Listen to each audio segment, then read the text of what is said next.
കീരമ്പാറയിൽ കാട്ടാനകളെ ഉൾവനത്തിലേക്ക് തുരത്തുന്ന നടപടികൾ തുടങ്ങി. ജനജാഗ്രതാ സമിതിയുടെ നേതൃത്വത്തിലാണ് ആനകളെ തുരത്തുന്നത്. പഞ്ചായത്ത് ഭരണസമിതിയും നാട്ടുകാരും വനം വകുപ്പ് ഉദ്യോഗസ്ഥരും പോലീസും ഒപ്പമുണ്ട്. കീരമ്പാറ പഞ്ചായത്തിൽ ചേലമല കൂരിക്കുളം ഭാഗത്ത് തമ്പടിച്ചിരിക്കുന്ന കാട്ടാനകളെ തുരത്തി പുഴ കടത്തി ഉൾവനത്തിലേക്ക് വിടാനുള്ള നടപടികൾ ആരംഭിച്ചു. ആദ്യ ദിവസത്തെ ഡ്രൈവിൽ പഞ്ചായത്ത് പ്രസിഡന്റ് മാമച്ചൻ ജോസഫിന്റെ നേതൃത്വത്തിൽ പഞ്ചായത്ത് വൈസ് പ്രസിഡന്റ് ബീന റോജോ, മെമ്പർമാരായ മഞ്ജു സാബു, ജിജോ ആന്റണി, ബേസിൽ ബേബി, ഗോപി MP, VK വർഗീസ്, വനം ആൻഡ് പോലീസ് വകുപ്പ് ഉദ്യോഗസ്ഥർ, നാട്ടുകാർ, ആന വാച്ചേഴ്സ് ടീം തുടങ്ങിയവർ പങ്കെടുത്തു. ആനശല്യം രൂക്ഷമായതിനെ തുടർന്നാണ് കഴിഞ്ഞ ദിവസം കൂടിയ ജനജാഗ്രതാ സമിതി ആനകളെ ഉൾക്കാട്ടിലേക്ക് തുരത്താനുള്ള തീരുമാനമെടുത്തത്. പഞ്ചായത്തിന്റെയും പൊതുജനങ്ങളുടെയും എതിർപ്പിനെ തുടർന്ന് ജനവാസ മേഖലയിൽ വനം വകുപ്പ് സ്ഥാപിക്കാനിരുന്ന ഫെൻസിംഗ് വർക്കുകൾ പുഴയറമ്പിലേക്ക് മാറ്റുമെന്ന് വനം വകുപ്പ് അറിയിച്ചതായി പഞ്ചായത്ത് പ്രസിഡന്റ് മാമച്ചൻ ജോസഫ് പറഞ്ഞു. നിലവിൽ നമുക്കറിയാം, ഇതിന് ഒരു 3-4 മാസം മുമ്പാണ് നമ്മൾ ഇതുപോലെ ഒരു നടപടി സ്വീകരിച്ചത്.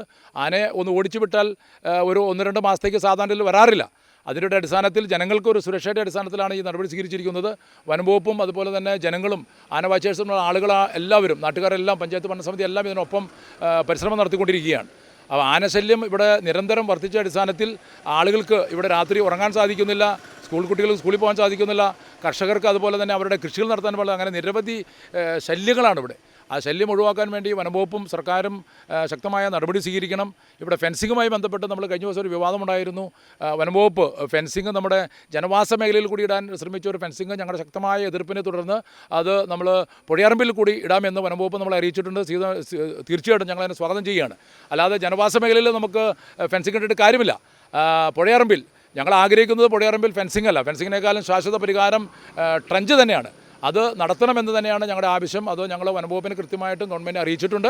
ഫെൻസിംഗ് അല്ല വേണ്ടതെന്നും ശാശ്വത പരിഹാരമായി ട്രെഞ്ചിന് വേണ്ടിയാണ് പഞ്ചായത്ത് ആവശ്യപ്പെടുന്നതെന്നും അദ്ദേഹം അഭിപ്രായപ്പെട്ടു. 4 മാസത്തിൽ ഒരിക്കൽ റോഡരികിലെ കാട് വെട്ടൽ, സ്ഥിരമായി RR ടീം, വനപാതകളിൽ വെളിച്ചം, വന്യമൃഗങ്ങൾ ഉണ്ടാക്കുന്ന നാശനഷ്ടങ്ങൾക്ക് സത്വര നഷ്ടപരിഹാരം തുടങ്ങിയ ആവശ്യങ്ങളും നടപ്പിലാക്കണമെന്ന് അദ്ദേഹം കൂട്ടിച്ചേർത്തു. മീഡിയ 60 കോതമംഗലം.